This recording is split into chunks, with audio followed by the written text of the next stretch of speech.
Video like जरूर कर लीजिए और ऐसे वीडियो लगातार फ्री में पाने के लिए चैनल को तुरंत सब्सक्राइब कर लीजिए और बेल आइकन को जरूर टैप कर लीजिए ताकि आगे भी सारे वीडियो आपको मिलते रहे। यूट्यूब में फॉलो करते हैं तो प्लीज ये वाला फ्री टेलीग्राम चैनल जरूर ज्वाइन कर लीजिएगा। सारे नोटिफिकेशन सारे अपडेट यहीं पे आते हैं, ध्यान रखिए। वैभव और आप लोग देख रहे हैं UPPSC best online coaching YouTube channel. दोस्तों, हमारी जो सीरीज चल रही है जिसमें हम लोग 3000 क्वेश्चंस को कवर अप करेंगे, ज्योग्राफी के भी और हिस्ट्री के भी। सो अगर आपने अभी तक इन सीरीज़ को देखना स्टार्ट नहीं करा है तो आई सजेस्ट यू कि ज़रूर देखिए, क्योंकि यहाँ पर सिर्फ क्वेश्चंस कवर अप नहीं हो रहे हैं बल्कि क्वेश्चंस पैरेलली आपको छोटी छोटी ट्रिक्स के माध्यम से याद कराया जा रहा है। कैसे आप ऑप्शंस के अंदर से आंसर को फाइंड आउट करेंगे ये बताया जा रहा है। सो आइए शुरू करते हैं आज के अपने सेशन को। जो लोग ऑलरेडी चैनल के साथ जुड़े हुए हैं वो जानते हैं इस बात को, बट जो लोग नहीं जुड़े हुए उनको ज़रूर आज इस वाले वीडियो को कंप्लीट देखना चाहिए ताकि आपको पता चलेगा कि कितनी आसानी से आप अपने आंसर तक पहुंच सकते हैं अगर आप छोटी छोटी सी बातें यहाँ पर मेरे द्वारा जो बताई जाएंगी उनको याद रखेंगे। चलिए शुरू करते हैं। पहला क्वेश्चन है कि निम्नलिखित में से कौन सा बंदरगाह भारत के पूर्वी तट का नहीं है। तो यहाँ पर दो बातें हैं। पहला ये कि भारत का जो पूर्वी तट है उससे रिलेशन नहीं होना चाहिए पोर्ट का। दैट मीन्स कि वेस्टर्न या फिर जो आपका पश्चिमी तट है उधर का पोर्ट होना चाहिए। ठीक, ये यहाँ पर बात करी गई है। अब आपको क्या बताना है कि कौन सा है जो पूर्वी तट का नहीं है। तो सबसे पहले इसके अंदर से बस ये छांटना शुरू कर देना है कि पूर्वी तट का मतलब क्या है और कौन कौन से जो पोर्ट है वो पूर्वी तट के है। सो अगर आप देखें तो ये हमारा पेनिनसुलर इंडिया है, ये पूरा एरिया आपका पूर्वी तट का आता है और इधर ये आता है आपका पश्चिमी तट। ठीक है। सो अगर चेन्नई की बात करें तो यहाँ कहीं चेन्नई पड़ता है, तो चेन्नई तो नहीं होगा। ठीक है।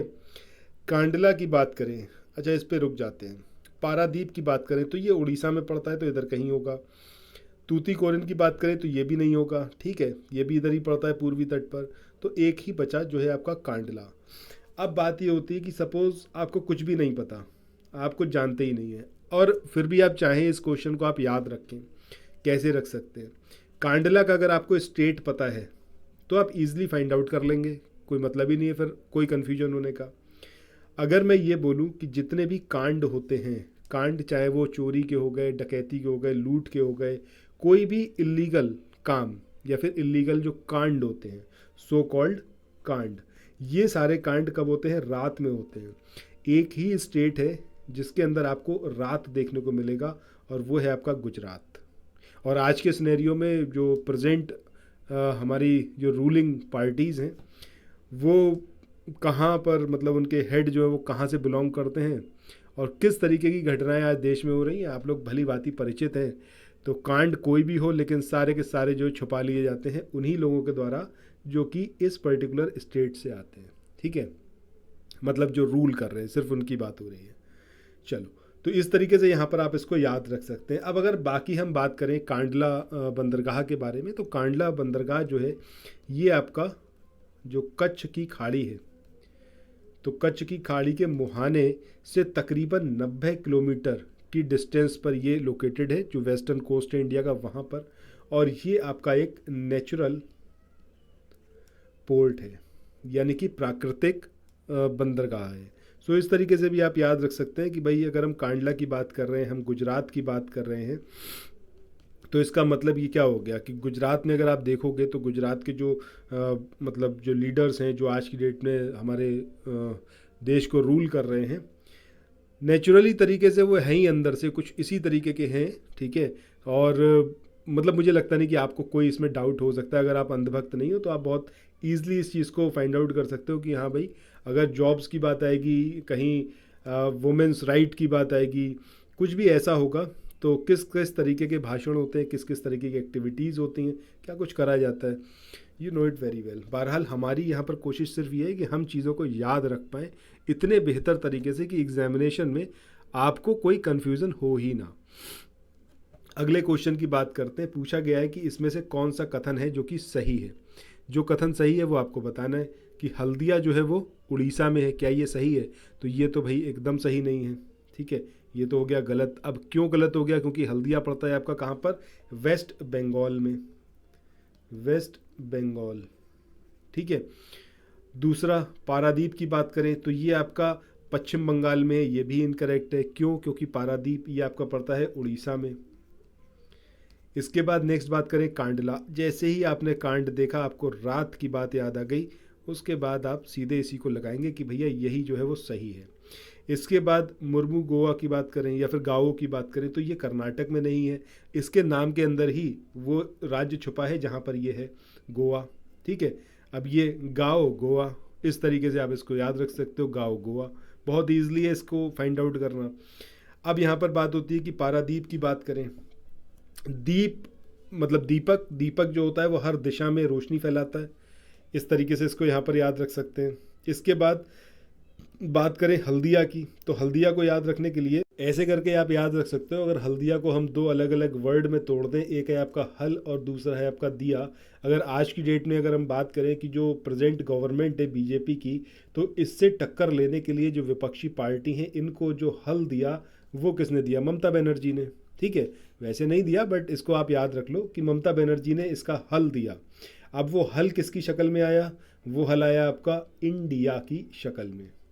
अगर आप लोग उत्तर प्रदेश पीसीएस की तैयारी कर रहे हैं, आप आरओ की तैयारी करना चाहते हैं, बीईओ की तैयारी करना चाहते हैं, इन तीनों एग्जाम की अगर आप तैयारी करने चाहते हैं तो स्टडी फॉर सिविल सर्विसेज के कोर्सेज को आप ज्वाइन कर सकते हैं कंप्लीट तैयारी के लिए।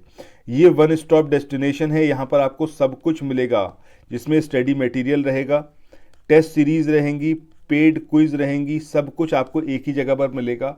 और ये सब कुछ सफिशिएंट होगा आपके एग्जाम को क्रैक करने के लिए, एग्जाम को निकालने के लिए। लेटेस्ट ग्रुप स्टार्ट हो चुके हैं और उन ग्रुप में आपको एडमिशन लेने के लिए सिंपली जो ये नंबर मैं आपकी स्क्रीन पर लिख रहा हूँ, इन नंबर्स पर आप कॉल कर सकते हैं। 8564-880530, इस नंबर पर आप संपर्क कर सकते हैं। इसके अलावा 9696066089 इस नंबर पर कांटेक्ट कर सकते हैं, या फिर आप 7523864455 इन तीनों में से किसी भी नंबर पर कॉल करके आप हमसे संपर्क कर सकते हैं और ये लेटेस्ट ग्रुप जो है इसमें आप एडमिशन ले सकते हैं।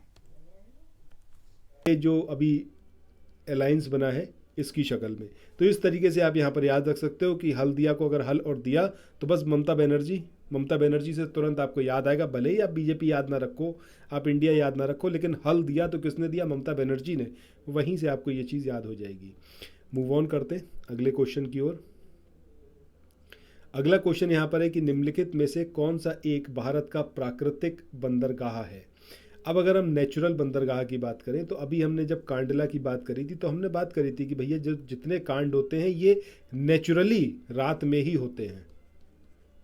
ठीक है, तो आपको कभी कोई कन्फ्यूजन होगा ही नहीं कि भैया, कभी आप कांड के बारे में सोचोगे आपको रात की बात याद आएगी, आपको समझ में आएगा कि भैया जितने कांड होते हैं नेचुरली रात में ही होते हैं, दिन में कहाँ कोई कांड करता है।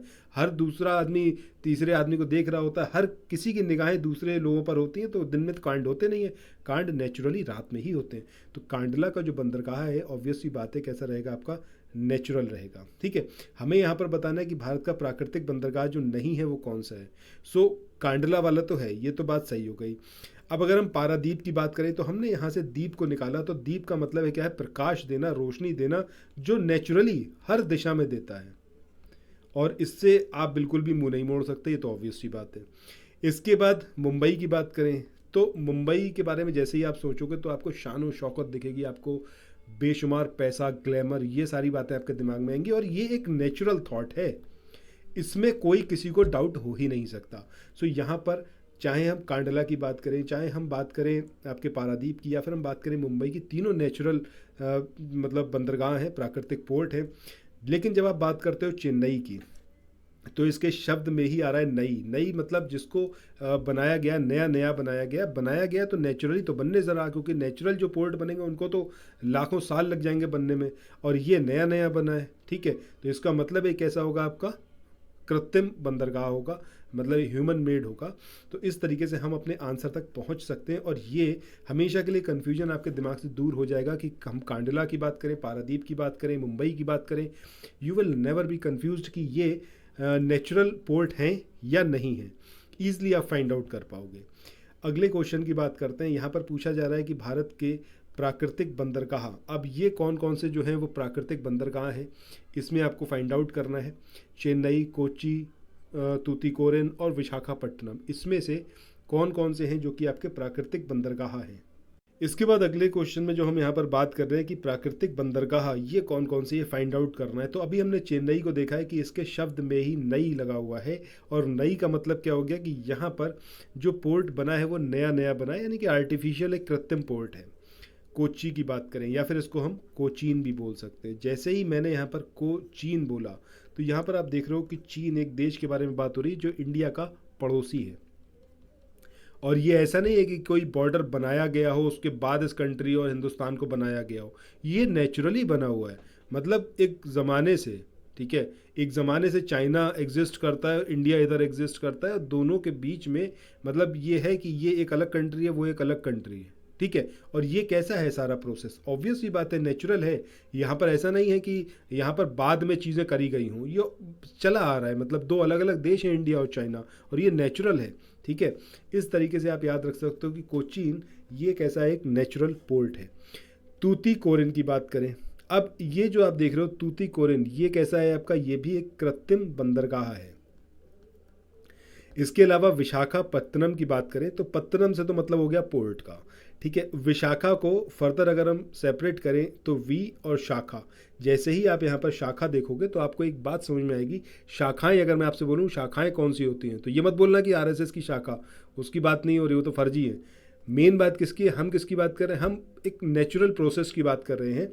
जब हम पेड़ पौधों की बात करते हैं तो पेड़ पौधों में क्या होती हैं, शाखाएं बनती हैं, टूटती हैं, बढ़ती हैं, इस तरीके से एक प्रोसेस है शाखाएं बनने का, ठीक है। और ये कैसा प्रोसेस है, ऑब्वियसली बात है नेचुरल प्रोसेस है। इसको आप अपनी तरफ से तो कोई शाखा उसके अंदर उगा नहीं सकते, एक पेड़ के अंदर नई शाखा आपकी तरफ से तो होगी नहीं, वो तो नेचुरल प्रोसेस है, उससे शाखाएं बन रही हैं। तो इस तरीके से यहाँ पर शाखा को देख के आपको फाइंड आउट करना है कि ये एक नेचुरल पोर्ट होगा, ठीक है। 2-3 बार बस आपको या तो वीडियो देख लो या फिर आप कहीं अपने माइंड में इसको सेटअप कर लो, या फिर अगर ऐसे ही कर सकते हो तो वेल एंड गुड है। बट मैं आपको यहाँ पर सिर्फ बता रहा हूँ कि कौन कौन से तरीके से हम चीज़ों को लॉन्ग टर्म तक याद रख सकते हैं बिना कन्फ्यूजन के। सो हमारा यहाँ पर आंसर क्या होगा, अभी हमने देखा चेन्नई और तूतीकोरिन, ये दोनों कैसे हैं आपके, ये दोनों हैं आर्टिफिशियल। लेकिन जब हम बात कर रहे हैं किसकी, कोच्चि या फिर कोचीन की और विशाखापट्टनम की, तो दोनों ही कैसे हैं, नेचुरल। तो आंसर हमारा कौन सा होगा, 2 और 4। इसके बाद मूव ऑन करते हैं अगले क्वेश्चन की ओर।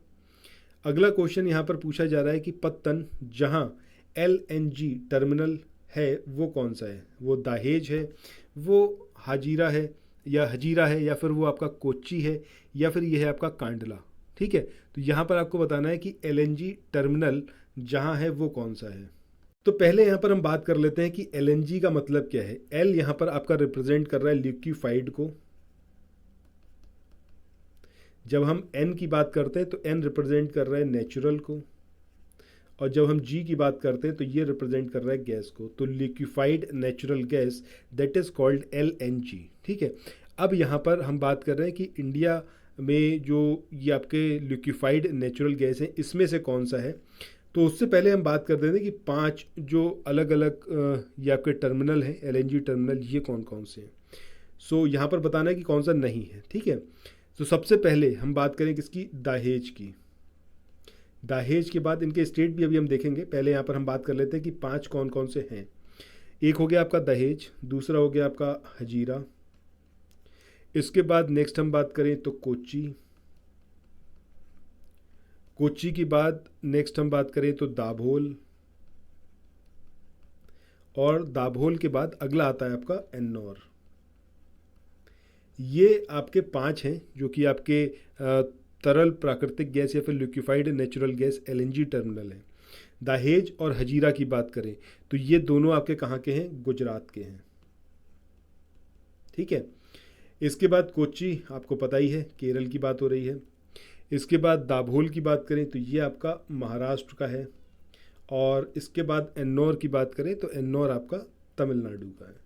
तो ये सारी बात हो गई। अब यहाँ पर आपको बताना है कौन सा टर्मिनल नहीं है, तो ऑब्वियसली बात है दहेज है, हजीरा है, कोच्चि है। कांडला जो है ये नहीं है LNG terminal liquefied natural gas, ठीक है। सो इस तरीके से आप इस वाले क्वेश्चन के बारे में सारे इंपॉर्टेंट पॉइंट्स देख चुके हो, इनको याद रखना बड़ा इंपॉर्टेंट है। दहेज और हजीरा की बात करें तो ये बड़ा इजी है, इसको याद रखना। गुजरात की बात हो रही है, ठीक है। कांड अभी हमने देखे, ठीक है, कि कांड होगा तो रात में होगा। दहेज के बारे में भी जो पूरा केस होता है वो कब का होता है, रात का ही होता है, ठीक है। बस हजीरा है, इसको आप याद रख सकते हो, ठीक है, सेपरेटली। और कोचीन अभी हमने देखा था, ठीक है। ये कैसा है आपका एक नेचुरल पोर्ट है, बिकॉज चीन भी हमारा एक नेचुरल नेबर है। इस तरीके से चीज़ें आप यहाँ पर। सो अगले क्वेश्चन की बात करें। इस क्वेश्चन में यहाँ पर आपसे पूछा गया है कि सेतु समुद्रम परियोजना ये जो है वो किनको जोड़ती है। अब यहाँ पर जो ऑप्शंस दे रखे हैं इसमें सही आंसर क्या होगा हमारा? ऑप्शन डी, यानी कि मन्नार की खाड़ी और पाक की खाड़ी, इनको ये जोड़ती है। एक तरफ आपका बंगाल की खाड़ी आता है और एक तरफ मन्नार की खाड़ी। इसके बीच में तकरीबन 167 किलोमीटर का जो समुद्री मार्ग है, यहाँ से पोतों का परिचालन जो है, यानी कि ऑपरेशनल मतलब ईजिली वो वहाँ से मूव ऑन कर सकते हैं। इसको योग्य बनाया गया है इस परियोजना के थ्रू, ठीक है। तो ये यहाँ पर आपको याद रखना है। मूव ऑन करते हैं नेक्स्ट क्वेश्चन पे। इसके बाद अगले क्वेश्चन की बात करें। यहाँ पर आपको दो सूचियाँ दे रखी हैं, एक में प्रमुख बंदरगाह और दूसरे में आपको राज्य दिए हुए हैं और आपको इसको मिलान कराना है। अब यहाँ पर देखो आप कितना ईजिली इसको मिला सकते हो। जब हम कांडला की बात करेंगे हमें कांड याद आएगा, कांड सारे होते हैं रात में, दैट मीन्स कि गुजरात इसका सही आंसर होगा। जब हम बात करेंगे पारादीप की, तो दीपक की हम बात कर रहे हैं। दीपक जो होता है वो हर दिशा में रोशनी फैलाता है, सो ये होगा आपका उड़ीसा। जब हम बात करेंगे यहाँ पर तूतीकोरिन की, इसके लिए अभी हमने ट्रिक नहीं बनाई थी, so let's make a trick, ठीक है। सो किसी भी मतलब किसी की भी बात कर लें, किसी की भी तूती कब बोलती है? जब उसके साथ जो है सब लोग मिल जाते हैं, उसके बाद ही तो आपकी तूती बोलेगी, सॉरी। सपोज आप स्कूल में हैं, कॉलेज में हैं, आप अकेले हैं, मतलब कोई आपका दोस्त नहीं है, तो आपके साथ कोई मिला ही नहीं, तो आपकी कभी तूती बोलेगी ही नहीं, मतलब आपकी बात के पीछे लोग चलेंगे ही नहीं। लेकिन अगर आपका ग्रुप है और सारे लोग आपके साथ मिल गए, हमने अभी तक जो भी ट्रिक बनाई है तमिलनाडु से रिलेटेड, उसमें हमने इस मिल शब्द का ही यूज़ करा है। मिल का मतलब है मिल जाना। तूती बोलने का मतलब है कि हाँ अपनी धाक जमाना, अपनी बात जो है वो उसकी बड़ी बात होना कि भाई लोग उसको फॉलो करना स्टार्ट कर दें। सो तूती कब बोलेगी? जब लोग आपसे मिल जाएंगे। तो तूती और मिलना ये आपको याद रखना है, ठीक है। इसके बाद निहावा शेवा की बात करें तो ये भाई कहाँ पर? महाराष्ट्र में, ठीक है। सो इस तरीके से जो हमारा कोड बन के आएगा, ये क्या आएगा? 4 1 2 3 41 23, that will be the code. अब ये क्वेश्चन इतना इजी इसलिए शायद अब आपको लग रहे होंगे, अगर आपको नहीं पहले से पता था, क्योंकि यहाँ पर आपको समझ में आ गया कि हमको जोड़ना कैसे, हमको किस तरीके से यहाँ पर चीज़ों को याद रखना है। इसके बाद बात हो रही है कि भारत का सबसे बड़ा बंदरगाह ये कौन सा है? विशाखापत्तनम है, मुंबई में है, तूतीकोरिन में है, या फिर ये कांडला में है? तो सही आंसर क्या आएगा हमारा? मुंबई। मुंबई में भारत का सबसे बड़ा बंदरगाह है। और जो अभी हमने बात भी करी थी कि मुंबई जो है वो पश्चिम तट पर स्थित एक प्राकृतिक पोताश्रय है, यानी कि एक नेचुरल पोर्ट है और देश का सबसे बड़ा पोर्ट है यहाँ पर। और इस पोर्ट से जो है देश के जो इंडस्ट्रियल डेवलपमेंट है उसमें इसने काफ़ी ज़्यादा इम्पॉर्टेंट रोल प्ले करा है। तो आंसर हमारा क्या होगा? मुंबई। इसके बाद नेक्स्ट क्वेश्चन की बात करते हैं। यहाँ पर पूछा गया है कि निम्नलिखित में से देश का सबसे लंबा आंतरिक जलमार्ग ये कौन सा है? ये इस तरीके के क्वेश्चन आपको यूपीपीसीएस में और इन सारे एग्ज़ाम्स में जो यूपीपीएससी आयोग के द्वारा कंडक्ट कराए जाते हैं ज़रूर आपको देखने को मिल सकते हैं, क्योंकि इनमें मतलब ये सबसे बड़ा, सबसे छोटा, पहली बार कौन सा इवेंट हुआ, इस तरीके के क्वेश्चन आते ही हैं। तो इनको याद रखना बेहद ज़रूरी है, ठीक है। तो अब यहाँ पर देखें, सबसे पहला जो ऑप्शन है वो है आपका काकीनाडा और मरक्कम, दूसरा यहाँ पर है कोल्लम और कोट्टापुरम, तीसरा है सादिया और धुबरी, और चौथा है आपका इलाहाबाद और हल्दिया। आपको बताना है इसमें कौन सा सबसे लंबा आंतरिक जलमार्ग है। सो हमारा आंसर यहाँ पर होगा ऑप्शन डी, इलाहाबाद से हल्दिया। आज के सेशन के आखिरी क्वेश्चन की बात करते हैं कि राष्ट्रीय अंतर्देशीय नौवहन संस्थान NINI ये जो है कहाँ पर लोकेटेड है? पटना में है, कोलकाता में है, गोवा में, या फिर गोमुख उत्तराखंड में? तो सही आंसर यहाँ पर क्या होगा? पटना। और ये बिल्कुल ही मतलब अनएक्सपेक्टेड सा आप कह सकते हो है, ठीक है। बट ये ज़रूर याद रखना कि भाई पटना में भी एक है, वो है आपका राष्ट्रीय अंतर्देशीय नौवहन संस्थान, ठीक है। अब इसको कब इस्टेब्लिश करा गया था? फरवरी 2004 में, ठीक है। सो इस तरीके से आज का हमारा ये जो वीडियो है ये यहीं पर एंड होता है। ये सेशन आपको कैसा लगा कमेंट सेक्शन में बताइएगा। कोई भी सजेशन, कोई भी फीडबैक हो तो comment section is for you, वहाँ पर आके अपनी बात ज़रूर रखें। Thank you so much, bye bye.